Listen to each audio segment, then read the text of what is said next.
WhatsApp पर active now का green dot और लास्ट सीन, ब्लॉक और अनब्लॉक, सिंगल टिक और डबल टिक।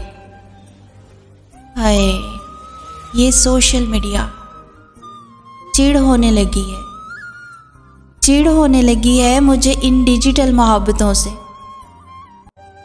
ये जो हमें सिवाय ज़हनी दबाव, अज़ियत, आँखों के नीचे मौजूद स्याह हलकों के, रसवाई, बदनामी और हमारी ज़ात को बेदर्दी से पाँव तले रौंदता हुआ छोड़कर जाने के सिवा कुछ नहीं देती।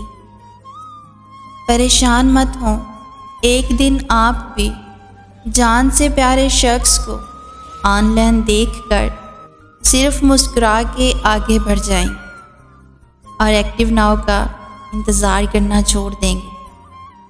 आप जल्द ज़िंदगी की तरफ लौट आएंगे और फिर से मुस्कुराना और जीना शुरू कर देंगे। बात कड़वी है मगर सच है, क्योंकि ये डिजिटल मोहब्बतें हैं, ये आरज़ी जज्बे हैं, इनमें पायदारी नहीं होती। ये डिजिटल मोहब्बतें हैं।